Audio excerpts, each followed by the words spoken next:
Sense and Sensibility, Chapter 9. The Dashwoods were now settled at Barton with tolerable comfort to themselves. The house and the garden, with all the objects surrounding them, were now become familiar, and the ordinary pursuits which had given to Norland half its charms were engaged in again with far greater enjoyment than Norland had been able to afford since the loss of their father. Sir John Middleton, who called on them every day for the first fortnight, and who was not in the habit of seeing much occupation at home, could not conceal his amazement on finding them always employed. Their visitors, except those from Barton Park, were not many, for in spite of Sir John's urgent entreaties that they would mix more in the neighbourhood, and repeated assurance of his carriage being always at their service, the independence of Mrs. Dashwood's spirit overcame the wish of society for her children, and she was resolute in declining to visit any family beyond the distance of a walk. There were but a few who could be so classed, and it was not all of them that were attainable. About a mile and a half from the cottage, along the narrow winding valley Allenham, of Allenham, which issued from that of Barton, as formerly described. The girls had in one of their earliest walks discovered an excellent, respectable-looking mansion, which, by reminding them a little of Norland, interested their imagination and made them wish to be better acquainted with it. But they learned on inquiry that its possessor, an elderly lady of very good character, was unfortunately too infirm to mix with the world, and never stirred from home. The whole country about them abounded in beautiful walks. The high downs, which invited them from almost every window of the cottage to seek the exquisite enjoyment of air on their summits, were an happy alternative when the dirt of the valleys beneath shut up their superior beauties. And towards one of these hills did Marianne and Margaret one memorable morning direct their steps, attracted by the partial sunshine of a showery sky, and unable longer to bear the confinement which the settled rain of the 2 preceding days had occasioned. The weather was not tempting enough to draw the 2 others from their pencil and their book, in spite of Marianne's declaration that the day would be lastingly fair, and that every threatening cloud would be drawn off from their heels, and the 2 girls set off together. They gaily ascended the downs, rejoicing in their own penetration at every glimpse of blue sky, and when they caught in their faces the animating gales of an high south-westerly wind, They pitied the fears which had prevented their mother and Eleanor from sharing such delightful sensations. "Is there a felicity in the world," said Marianne, "superior to this, Margaret? We will walk here at least 2 hours." Margaret agreed, and they pursued their way against the wind, resisting it with laughing delight for about 20 minutes longer, when suddenly the clouds united over their heads and a driving rain set full in their faces. Chagrined and surprised, they were obliged, though unwillingly, to turn back, for no shelter was nearer than their own house. One consolation, however, remained for them, to which the exigence of the moment gave more than usual propriety. It was that of running with all possible speed down the steep side of the hill which led immediately to their garden gate. They set off. Marianne had at first the advantage, but a false step brought her suddenly to the ground, and Margaret, unable to stop herself to assist her, was involuntarily hurried along, and reached the bottom in safety. A gentleman carrying a gun, with two pointers playing round him, was passing up the hill and within a few yards of Marianne, when her accident happened. He put down his gun and ran to her assistance. She had raised herself from the ground, but her foot had been twisted in the fall, and she was scarcely able to stand. The gentleman offered his service, and perceiving that her modesty declined what her situation rendered necessary, took her up in his arms without further delay and carried her down the hill. Then passing through the garden, the gate of which had been left open by Margaret, he bore her directly into the house, whither Margaret was just arrived, and quitted not his hold until he had seated her in a chair in the parlour.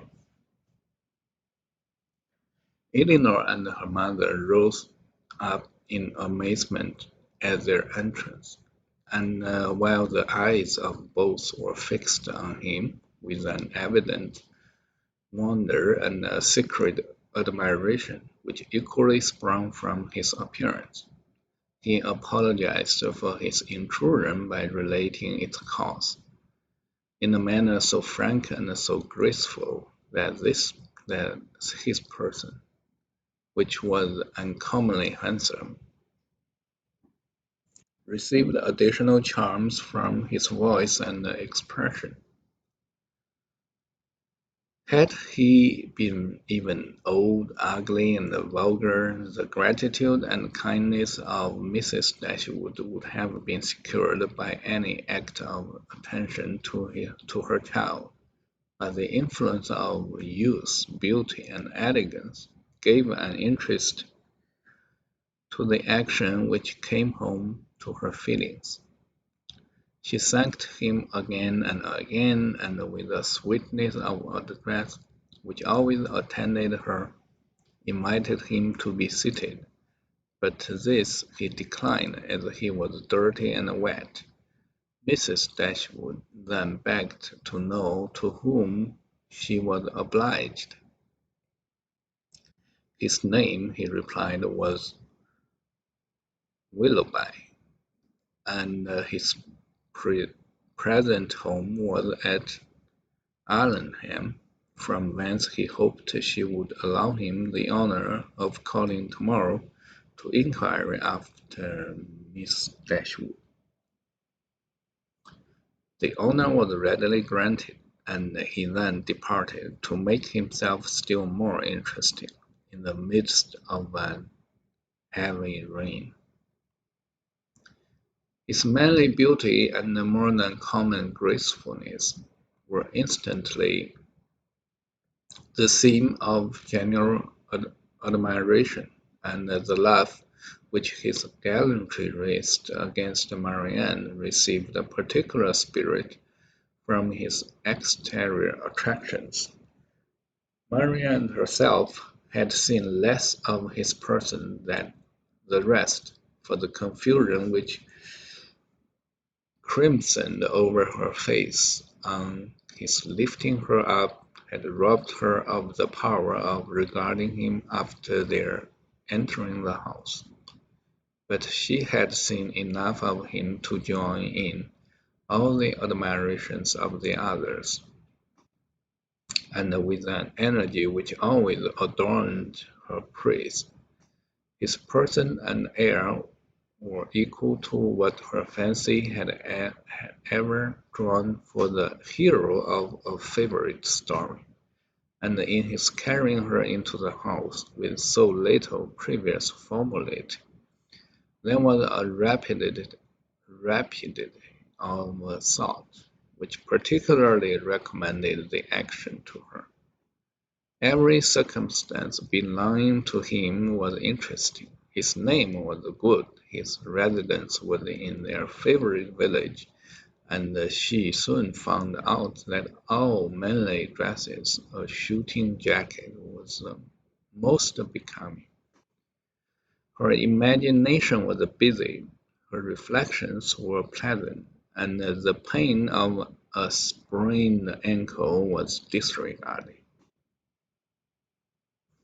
Sir John called on them as soon as the next interval of fair weather that morning allowed him to get out of doors, and Marianne's accident being related to him, he was eagerly asked whether he knew any gentleman of the name of Willoughby at Allenham.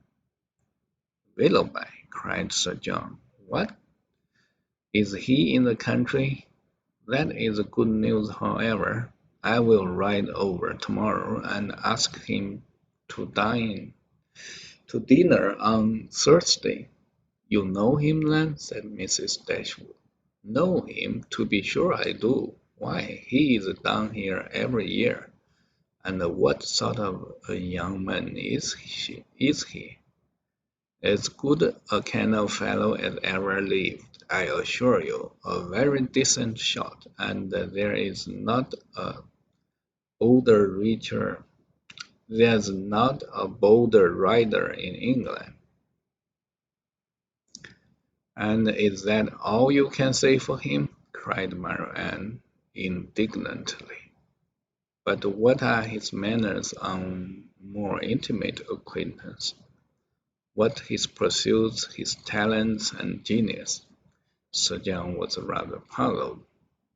"Upon my soul," said he, "I do not know much about him as to all that, but he is a pleasant, good-humoured fellow, and he got the nicest little black bitch of a pointer I ever saw. Was she out with him today?" But Marianne could no more satisfy him as to the colour of Mr. Willoughby's pointer than he could describe to her the shade of his mind. "But who is he?" said Elinor. "Where does he come from? Has he a house at Allenham?"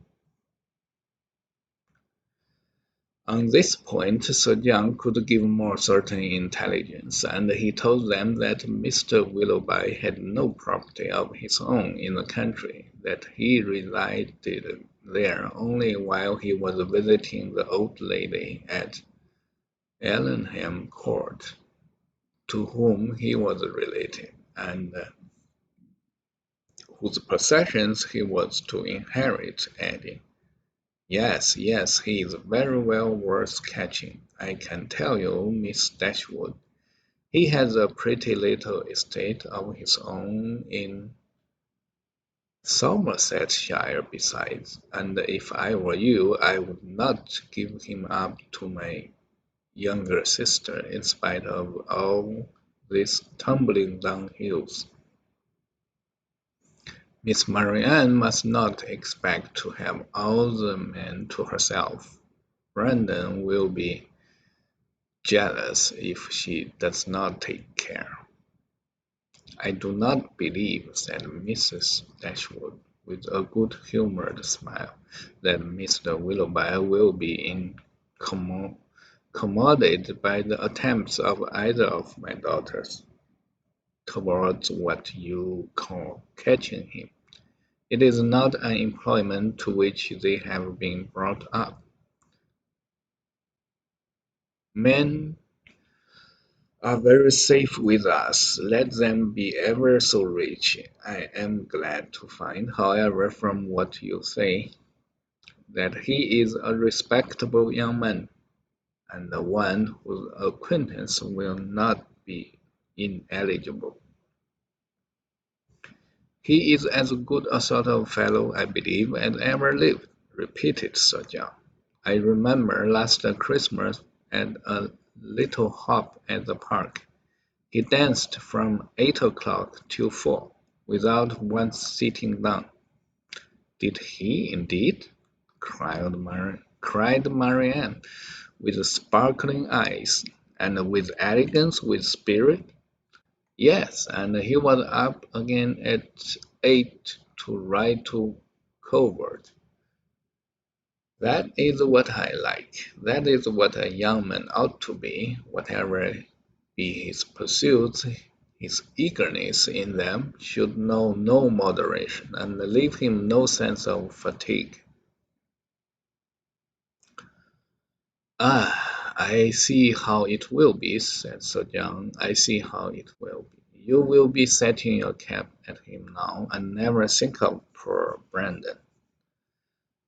"This is an expression, Sir John," said Marianne warmly, "which I particularly dislike. I abhor every commonplace phrase by which wit is intended, and setting one's cap at a man or making a conquest are the most odious of all. Their tendency is gross and illiberal, and if their construction could ever be deemed clever, time has long ago destroyed all its ingenuity." Sir John did not much understand this reproof, but he laughed as heartily as if he did, and then replied, "Ay, you will make conquests enough, I dare say, one way or other. Poor Brandon, he is quite smitten already, and he is very well worth setting your cap at. I can tell you, in spite of all this tumbling about and spraining of ankles." End of chapter 9.